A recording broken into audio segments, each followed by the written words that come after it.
Hi, I'm Celine. Last week I walked into a bank, just asked to withdraw $100. My own sister, the branch manager, laughed and said, "We don't serve beggars here." Everyone stared. What they didn't know?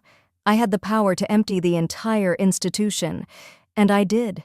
But the real withdrawal wasn't the money. It was my silence, my name, my loyalty. Ever been betrayed so quietly, it almost felt like your fault. Until the truth turned the room cold? Keep watching, because what happened next made her drop to her knees. Before we dive in, tell me, where are you listening from and what time is it there? Drop a comment. I read everyone. The chill had come early this year in Cincinnati. Leaves clung stubbornly to the last branches along 4th Street. A wind swept in from the river, and the sidewalk glittered faintly from last night's frost. I pulled the scarf tighter around my neck, deep wine red, soft against my skin. I'd bought it at a street fair years ago on a day I'd dared to feel proud of simply being alive. Back then, $20 felt like defiance. I stepped through the heavy glass doors of the downtown Crescent Bank branch, not because I had much to withdraw, but because Mrs. Hutchins from down the hall had quietly asked if I could spot her grocery money until Friday. I'd seen the way her fingers trembled opening the fridge door, and how she smiled too brightly while skipping dinner. $100 would keep her pantry from going hollow. That was enough reason. The bank smelled like eucalyptus and polished wood, sleek, sanitized. Everyone inside looked like they belonged. The floor shimmered under the fluorescent lights. I wore thrifted jeans, clean but faded, and a coat I'd stitched at the seams twice this winter. Still, I stood tall. The line moved slowly. I kept my eyes forward, heart steady. I could already feel a few glances crawling over me, the kind people give when they can't quite tell if you're lost or just poor. Then I heard it. "Well, isn't this a surprise?" The voice slithered behind my ear before I turned. Refined, performative, polished like glass that had never cracked. Vera. She wore winter white. Of course she did. Her heels clicked like punctuation marks across the tile as she made her way toward me, a practiced smile glued in place. Behind her, a young teller trailed, looking nervous. "Celine," Vera said, her tone syrupy sweet and loud enough for the rest of the line to hear. "Still using this branch, are we?" I didn't answer. Not yet. I looked at her, and only her. Same painted lips, same smug tilt to her chin. She never needed to raise her voice to cause a scene, just her presence alone rearranged the room. She leaned in. "You know, we've updated our client tiers. We don't really serve walk-ins anymore." Then she added louder this time, "Especially not beggars." A man in a navy suit looked up from his phone. An older woman near the window turned her head. I stood still. The word echoed like a slap in a cathedral. Vera smiled wider, like she'd just been charitable.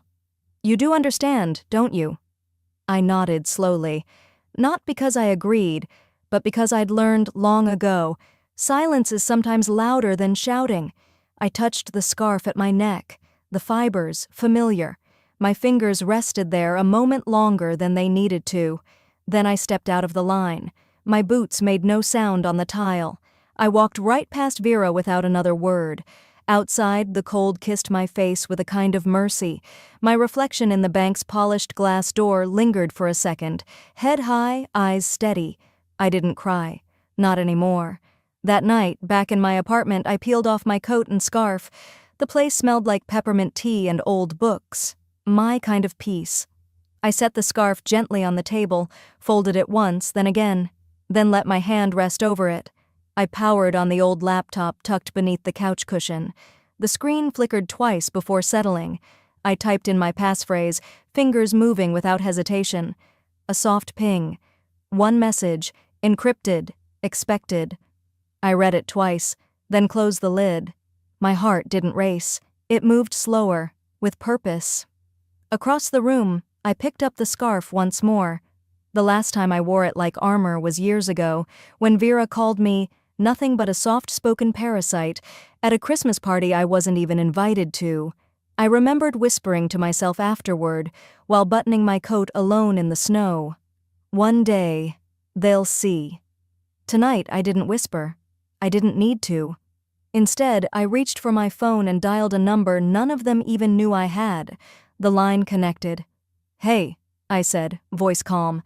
"It's Celine. I need a favor." I didn't answer Vera's calls that night, not that she called. She never does.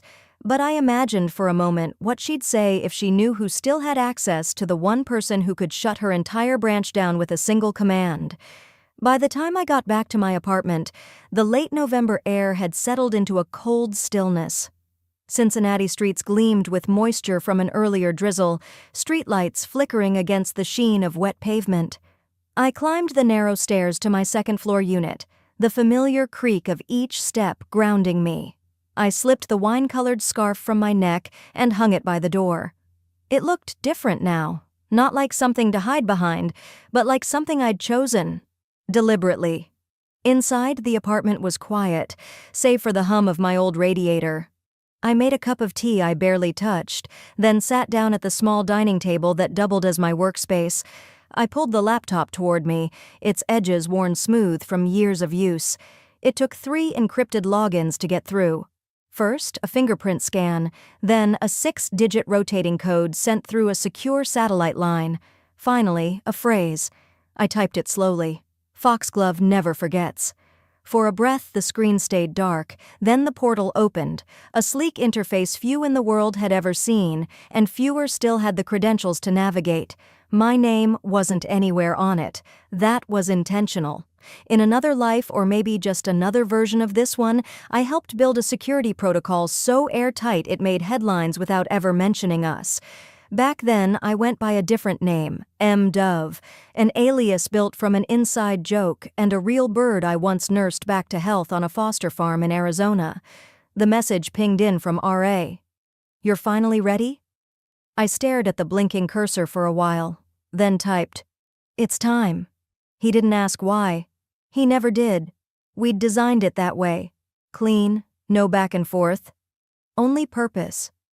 When I first walked away from my family, it wasn't in shame. It was strategy. Every time I tried to tell them I had plans, that I wasn't going to just drift through life, they'd laugh. "You?" my father once scoffed, tossing my resume onto the table without even looking. "You'll be lucky if a gas station lets you wipe the windows." Vera was worse. "Maybe aim lower, Celine," she said when I mentioned applying for a fintech internship. "The world doesn't owe you a fancy desk." They all laughed. And I vanished. Not because I was weak, because I needed space to build something they'd never touch. RA and I registered the fund through 5 countries, each one with its own wall of legality. We called it Shell Code 7. I handled the system architecture and trust design. He raised the initial capital. By the end of year 2, I held the majority stake, tucked behind layers of fiduciary anonymity. No one, not even my accountant, could link me to it without access to this terminal. And Vera? Her bank had been trying to woo Shell Code 7 as a silent partner for years. They'd finally succeeded in hosting a portion of our liquidity last quarter. I reviewed the contract myself, watched her signature appear under the onboarding papers, completely unaware who she was signing beneath. When our father passed, Vera was handed the estate. My name wasn't mentioned. "For her own good," the will read, as if keeping me poor was an act of mercy. Now I opened the command panel and typed, "Show me active accounts under Shell Code 7. The screen populated instantly. Figures rolled across the interface, quiet, precise, unforgiving. $3.5 billion in liquid assets.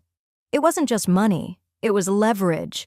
It was time I could buy, silence I could break, dignity I could reclaim. My fingers hovered above the keyboard, a tremor of uncertainty flickering through me. For a second, I felt that old tug. What if they're right? What if I'm still that girl begging for crumbs? But then I remembered Vera's voice at the bank. "We don't serve beggars here." And I pressed enter. The room didn't change, nothing exploded. But inside me, something shifted, like a thread that had been tangled for years finally snapped into place. I closed the laptop slowly, letting the weight of it sit in my hands before I set it down. Then I reached for my phone. I scrolled past the names of people I hadn't spoken to in years. Past group chats I'd muted into oblivion. And then I tapped one single contact. Schedule an appointment. Tomorrow, in person, at Vera's branch. I looked over at the scarf by the door, no longer a shield. Now it was a marker. Of everything they thought I wasn't. And everything I never needed to prove. Until now. By the time I stepped out of the car and adjusted the lapels of my jacket, the morning sun had climbed high enough to reflect off the tall windows of the main branch downtown. I stood for a second at the base of those glass doors, not hesitating, but letting the moment settle. It was strange how calm my hands felt. No shaking, no second thoughts. A man in a gray suit held the door open for me. "Ma'am." He nodded. I smiled politely, then walked inside. The same marble floors, the same fresh scent of over-polished wood, but this time, everything looked smaller. The reception desk was manned by a young woman I didn't recognize. "Good morning, welcome to—" "I have an appointment," I said softly, pulling a sleek black folio from my bag. "It's under Shellcode Holdings." Before she could ask another question, her screen blinked red. A flicker of confusion crossed her face. Just then, from across the lobby, I saw Vera. She'd changed since yesterday. Fresh makeup, hair curled just a little tighter than usual. She was laughing with a regional client near the coffee machine. But the moment she spotted me, her face changed. She crossed the floor like a storm cloud in heels. "What are you doing here?" she hissed. "I told you yesterday, we're not a charity. Whatever stunt you're trying to pull, don't." I didn't reply. I simply handed the folio over to the receptionist. She opened it, scanned a QR code tucked into the side panel, and blinked again. "I'll need to get the manager," the receptionist said quickly, already picking up the phone. Vera reached over and yanked the folio out of the woman's hands. "Enough. Let's see what my little sister thinks she's playing at this time." She flipped through the papers, her smirk slowly slipping. And then it happened. Her eyes froze. She glanced down, flipped one more page, and looked up again. Only this time, she didn't say anything. She couldn't. The branch manager arrived. A tall man with silver hair and a calm presence, the kind of person trained to handle crisis without showing it. He took the folio from Vera's hands. "Excuse me, ma'am," he said, nodding to me. "Give me just a moment." He glanced at the screen, typed something, then he stopped. He turned to Vera, his voice lower now. "This is a VIP-level authorization, primary withdrawal request, flagged as sensitive, Shellcode Holdings. You're listed as an employee in a partnered entity. Did you know?" The silence that fell over the bank wasn't just quiet, it was suspended. A few junior bankers turned to look. I heard a sharp inhale from someone standing behind a cubicle. Vera backed up half a step, the color draining from her cheeks. That can't be real. That's some kind of fake." "It's real," I said, meeting her eyes. "You've been working for me. Indirectly, of course. All these years, while laughing behind my back." The manager's assistant whispered something to him. He nodded once, then read from his screen. "Withdraw authorized. Amount requested, $3.5 billion confirmed entity signature. Lockdown initiated for audit compliance. Lobby closed pending security validation." The receptionist locked the front doors. One of the younger associates dropped her pen. Vera's mouth opened, but no words came out. She was pale, stiff. Then, like something cracked inside her, she stumbled forward, actually stumbled, and dropped to her knees right in front of me.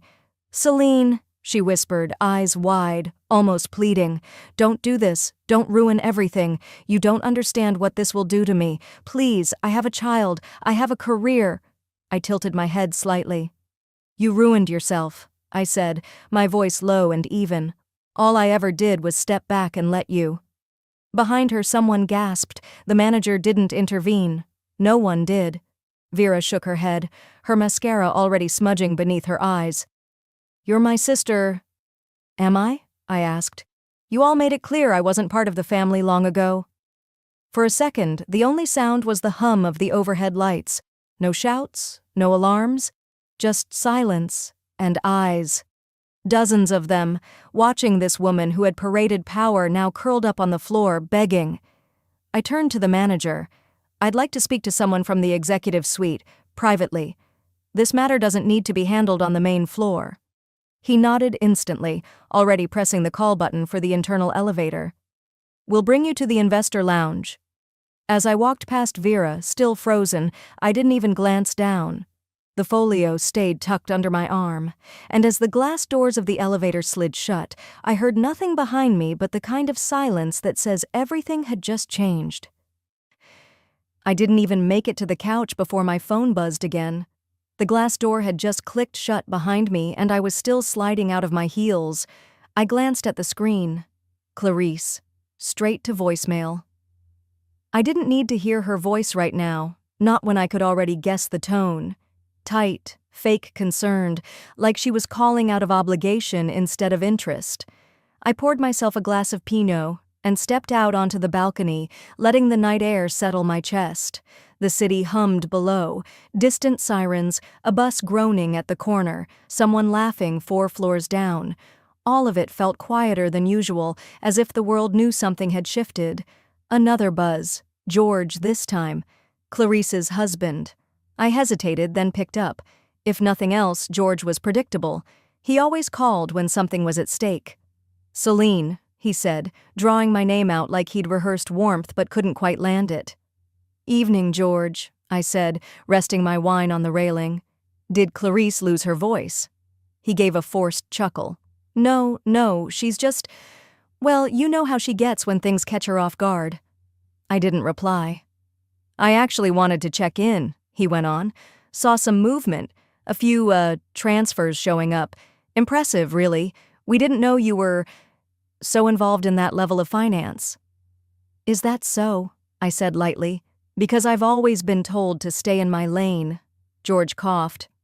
Just making sure everything's kosher, with the trust, the assets. Clarice mentioned you'd been investing in some projects, private ones. I didn't answer right away. My gaze drifted toward a blinking tower in the distance. You mean the ones you all used to laugh at during brunch? When Clarice said I should marry someone rich instead of pretending to be a founder? His silence hung like smoke. It's funny, I continued, how my phone only rings when there's a dollar sign attached.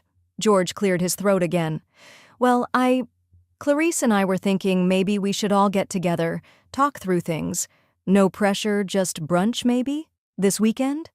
The audacity almost made me smile. I'm afraid my weekends are full, lots of pretending to be important.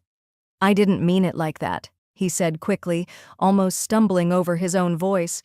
It's just, Clarice thinks maybe we didn't always treat you fairly. There it was, a drop of half-apology soaked in self-interest.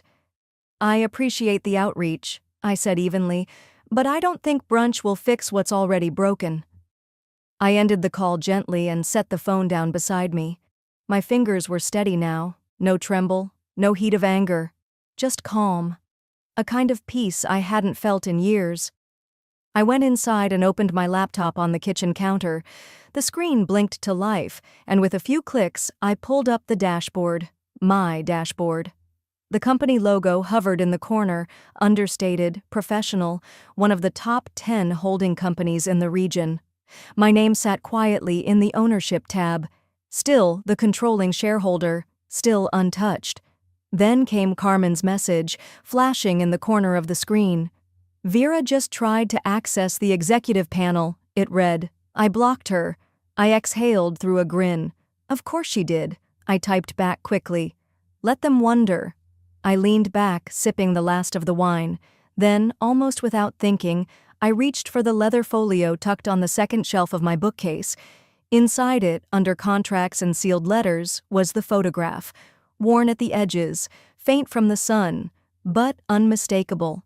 Me, maybe 8 years old, hair a mess, missing a front tooth, and my grandfather, kneeling beside me, holding up a rusted wrench like we'd just fixed the world. You always said I was the one no one saw coming, I whispered. That man had been the only one who looked past my silence, past the awkwardness, and said, "Let her build, she'll surprise you." I brushed my thumb across the photo, and then my phone buzzed again. A new message from Carmen. "They just invited you to a family dinner. Want me to accept on your behalf?" I stared at the screen, then at the photograph in my hand. I wasn't sure if they were looking for closure or if they just smelled money. I didn't respond to Carmen's message right away. I sat with the invitation still glowing on my screen, my fingers tracing the edge of the trackpad without clicking. A family dinner. After months of silence and then a storm of voicemails, they'd suddenly remembered I existed when it suited them. I waited a day, then another. Finally, I texted Carmen back, "Yes, except I want to see who shows up." Friday arrived with a weight that settled on my shoulders like an old winter coat. I dressed deliberately, nothing too flashy, just sharp. A navy blouse, tailored trousers, hair neatly tied back. The kind of look that said, "I'm not here to entertain you." By 6:45 p.m., I was walking through the doors of a restaurant that used to be our family's go-to for celebrations.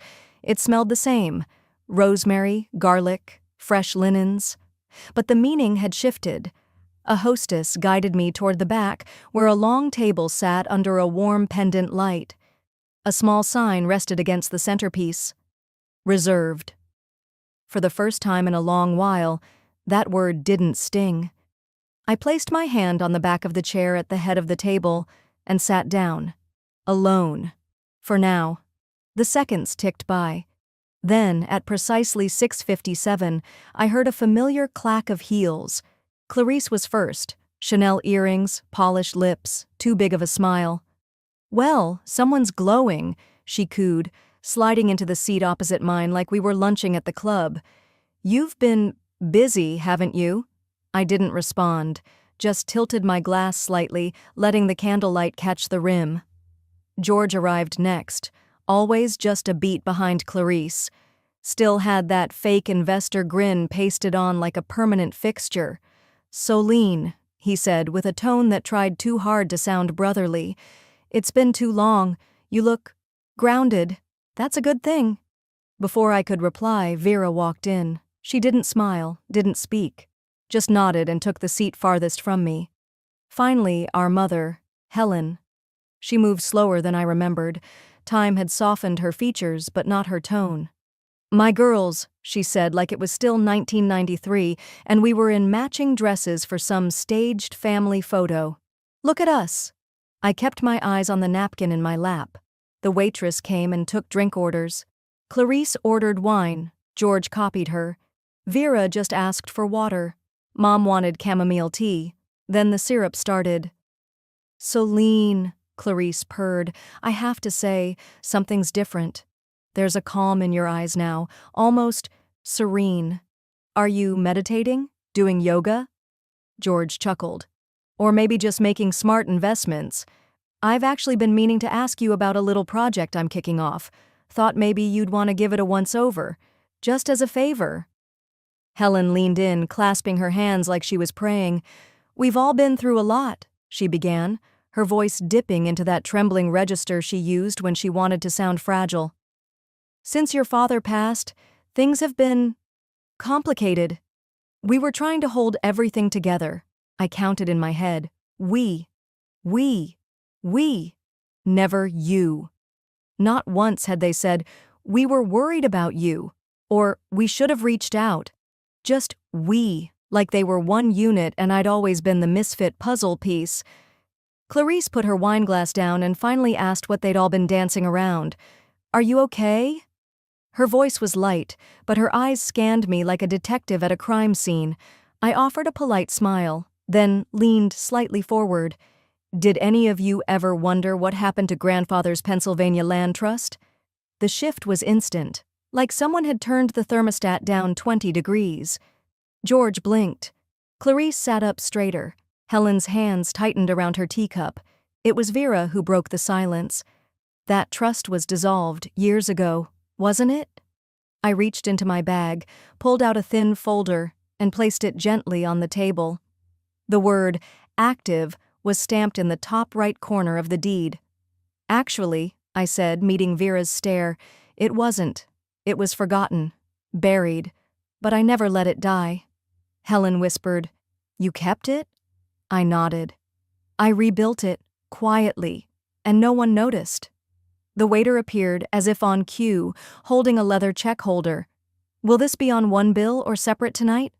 I didn't even glance at the others. "This time," I said as I stood, slipping the strap of my bag over my shoulder, "everyone covers their own." No one spoke. I walked slowly, deliberately, past the stunned table of people who once told me I had no head for business, no place at the table. Outside, the air hit my face like a welcome gust of clarity. I was halfway to the corner when I heard footsteps hurrying behind me. "Wait!" Vera called out, her voice sharper than before. "You're not really planning to sell it, are you?" Vera's voice echoed after me as I stepped out into the cool evening. I didn't turn around. I didn't need to. That sentence told me everything.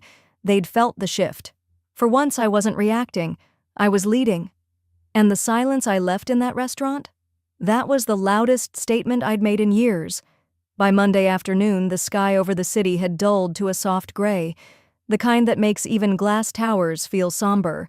I walked briskly past the marble facade of the bank, not toward the main entrance with its polished revolving doors, but down the side corridor most customers never noticed. A security guard, already expecting me, nodded silently and pressed the biometric panel. The private elevator let out a faint chime as it opened. I stepped in alone, the doors closing with a kind of finality I hadn't felt since burying Dad. No muzak, no mirrors, just brass and breath. It took me directly to the floor that housed the bank's legacy archives, vaults, boardrooms, and the real heart of the institution, the vault office. The walls here didn't wear screens or artwork. They wore names, etched into the stone, men and women who had shaped this city's financial arteries. And now, apparently, me.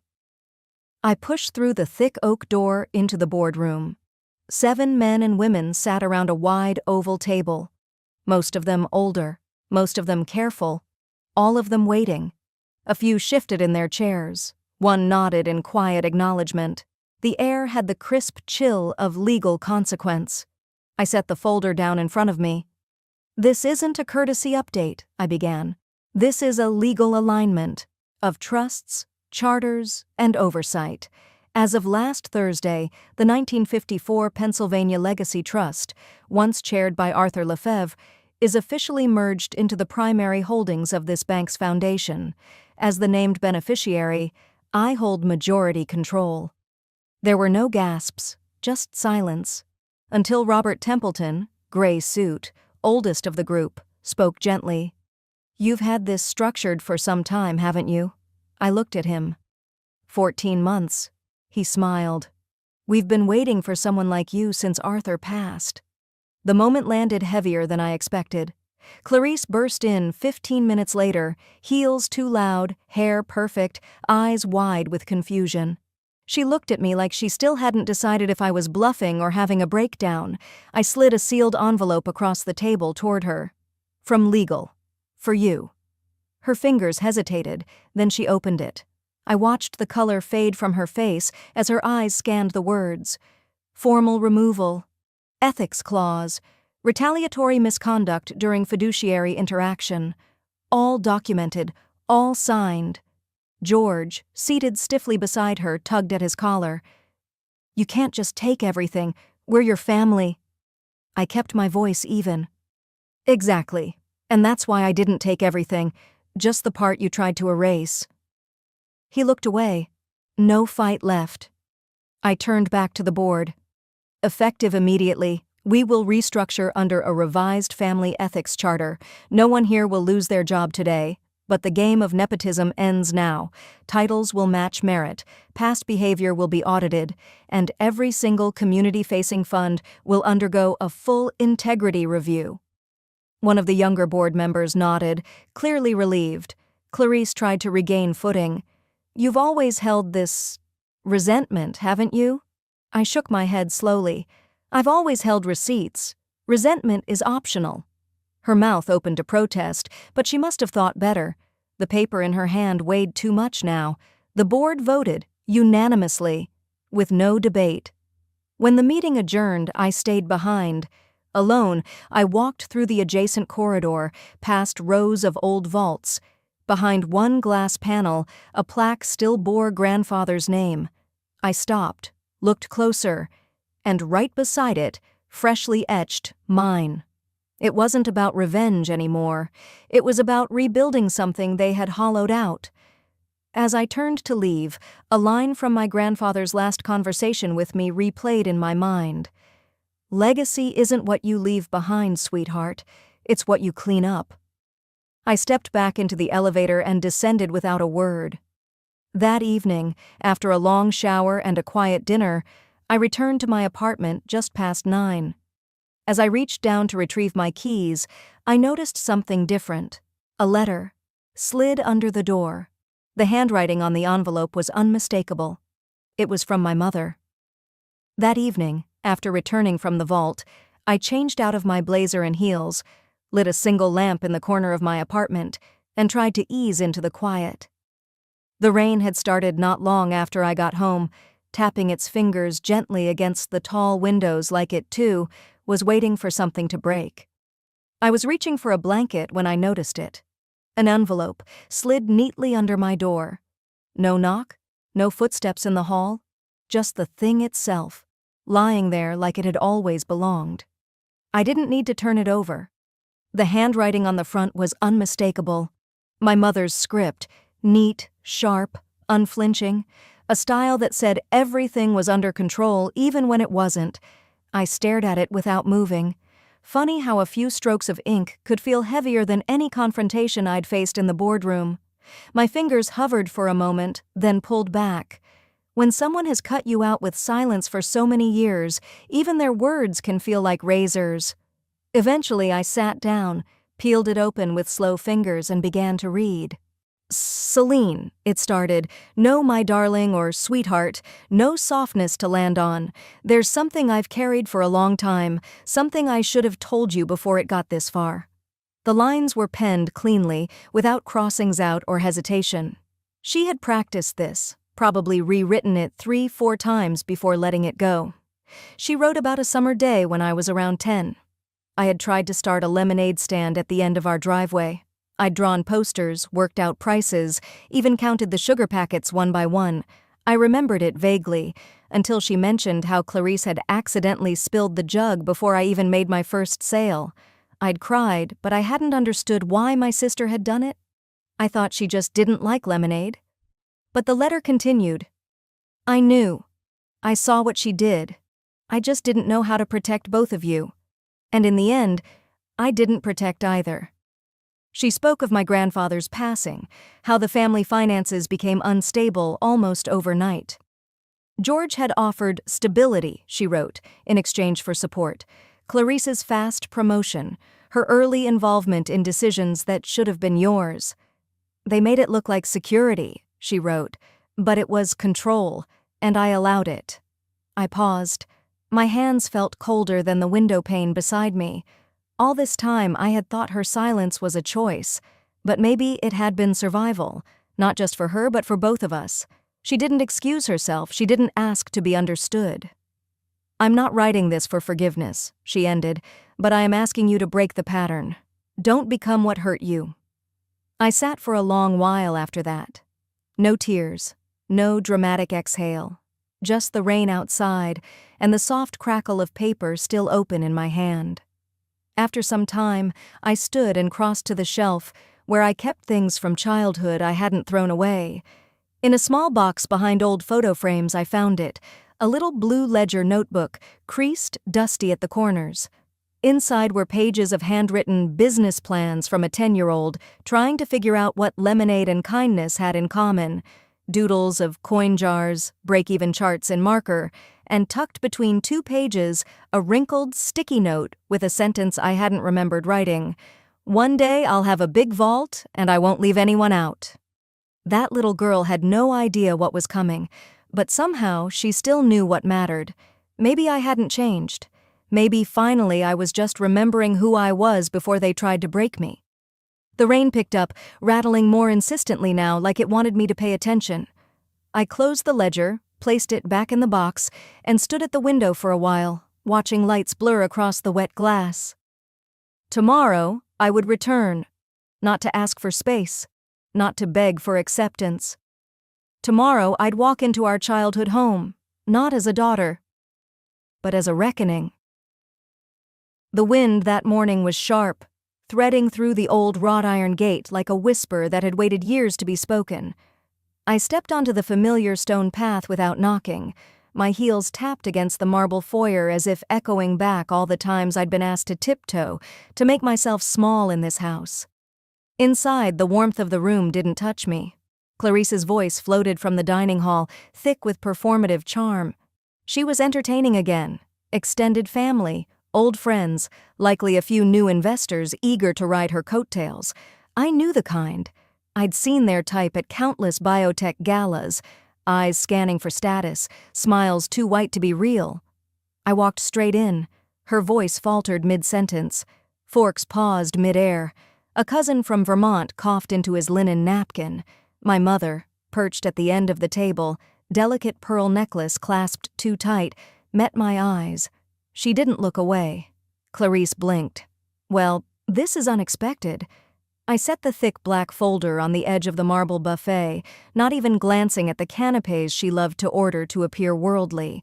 I smoothed my coat, looked out across the room and said calmly, "If I may, I'd like to make a small withdrawal of the truth." The silence that followed was tight. Clarice laughed, that brittle laugh she used when she didn't know where the floor was anymore. "Celine, if this is some dramatic cry for attention—" "No," I interrupted, turning to the crowd. "This is a matter of documentation, not drama." I opened the folder and began, quietly, steadily. First, the trust, originally signed by our father with equal distribution between his daughters. Then, the forged amendment dated 2 weeks before his stroke. I displayed a copy of the notary stamp, then turned to the property deeds, the silent reallocation of the family vineyard in Oregon, transferred into an offshore holding account under Clarice's shell company. Gasps, whispers. Next, the educational endowment misused, the one meant for young women in STEM, which Clarice had repurposed into a personal real estate venture. The funds were pulled under our mother's signature, I added, pulling up the PDF copy of the authorization. Clarice's lip twitched. "She gave me permission. You don't know everything, Celine." She couldn't have. The date on this is the same day she was in surgery in Zurich. Heads turned. A family friend passed me a laptop. I plugged in the USB drive. The screen flickered on behind me. With quiet precision, I scrolled through transaction logs, timelines, emails. Nothing flashy, just data. Truth. Clarice's voice cracked. "You always needed to be the victim, didn't you?" I turned to her. "No. I just wanted to be seen. You wanted to erase me." Her hand trembled as she gripped the stem of her champagne flute. Our father stood up. "Clarice," he said, voice low, hoarse. "What have you done?" And just like that, the performance cracked. Clarice flung her napkin onto the table. "This is what she does. She digs and digs until there's nothing left to bury. She's always been jealous." But the room was no longer with her. Relatives began excusing themselves. One couple from our father's side walked out silently. Another uncle muttered something about disgraceful behavior before shaking his head and heading for the door. Our mother didn't say a word, but she didn't stop me either. She just sat there, eyes trained on her plate, as though listening to something far older than any voice in that room. I turned back to the folder, added one last piece. A letter, written in our mother's own hand, addressed to the family lawyer, retracting her consent to the transfers. It was dated 6 weeks ago. "This house," I said softly, closing the folder, "has 2 doors." I looked at Clarice one last time, her face red, breath shallow, hands still trembling. "Today," I continued, "I walk out the one you didn't build. And I left the folder right there, on the marble table she'd once called her throne. The air outside was cooler now, sharper, cleaner. Celine walks out, only to find a young reporter waiting on the sidewalk. His camera wasn't up, just a notebook in his hand and a hesitant smile on his face. He didn't ask a single question. He only said, "Someone wanted you to be heard, thought you should know." 1 week later, I sat alone on a wooden bench beneath an old oak tree. The park was quiet this early, the kind of quiet that hums like a secret, waiting to be kept or told. Golden slivers of sunlight spilled through the leaves, and the breeze carried the scent of cut grass and distant lilacs. I looked down at the object resting on my lap, a frayed little savings book, faded blue, the kind you'd see decades ago in a neighborhood bank. The corners curled, the ink smudged in places, but it was real, just like the memory of the man who gave it to me. I withdrew everything I needed that day, I murmured to myself, but it wasn't money. After the confrontation at the estate, things unraveled fast. I never gave a statement to the press. I didn't need to. The young reporter? He got his story elsewhere. Apparently, someone from inside the bank, maybe a clerk, tired of keeping quiet, tipped him off, not to some trashy gossip column, but to a financial justice blog that took ethics very seriously. Then came Mr. Holloway, my grandfather's best friend, the same man who used to bring peppermint candies in his coat pocket whenever he came to visit. He gave the interview I never would, talked about Granddad's values, about how he'd built the trust for me after watching how invisible I was, treated even as a little girl. How he'd told Holloway, "One day she'll need to know she mattered to someone. That day will come. Mark me." The interview went viral, not in the tabloids, but on financial compliance forums, legal groups, ethics watchdogs. It struck a nerve, the kind that unravels threads long-stitched tight. Within 72 hours, the board at Clarice's bank requested her resignation, quietly, of course. Professionally, her license was suspended pending review. No flashing headlines, no courtroom circus, but enough that she couldn't hide behind her job title anymore. My phone rang 4 times after that, once from a number I didn't recognize but knew by heart, Mother's cell, once from the estate landline, then again the next morning, and again. I never picked up. I didn't need to hear what they had to say. I already knew. There would be no apology, only panic disguised as concern. Questions like, "Why did you make it public?" or "Why couldn't you just let things be?" But the truth was, I had let things be. For far too long. Now, I shifted on the bench, adjusting my coat as the sun inched higher behind the trees. I opened the savings book gently, careful not to damage the pages. Most of it was blank now, his deposits long withdrawn or moved, but there, tucked at the very back, was something I'd never noticed before. Folded into the inside pocket was a yellowing scrap of paper, handwriting neat and strong. "For the youngest. Because she has the biggest heart, use it when they forget who you are." I blinked hard, then smiled. Not the kind of smile you wear for photos, but the quiet kind that slips in when something settles into place. I realized, right then, I had never needed their approval. Not Mother's clipped praise, not Father's stiff acknowledgement, not Clarice's dismissive glances. I had something sturdier. Myself. I closed the book slowly, let it rest in my lap, and exhaled a long, full breath. No fireworks, no victory parade, just stillness and peace. Across the lawn, a low modern building came into view. Steel and glass. Modest, but solid. It bore a new sign now, my nonprofit's name, embossed in brushed silver. We'd just moved in last month, but today would be the first day I walked in not with fear, but with ownership. With presence. This was the real withdrawal. Not the assets in the trust, not the property titles or the frozen accounts. It was my name I pulled back, my loyalty, my love. I took it all out from the ones who'd wasted it, and I invested it somewhere new, somewhere it could grow. Funny how money reveals character. But silence? Silence earns interest too. I stood from the bench, brushing off the back of my jeans. As I tucked the savings book gently into my bag, a small flutter caught my eye. A single bird had landed beside me, just out of arm's reach, not startled, not begging for crumbs, just present, like it had come to sit with me for a moment, to share the stillness. I didn't shoo it away. I didn't need to. I just let it be. And maybe, finally, I was letting myself be too.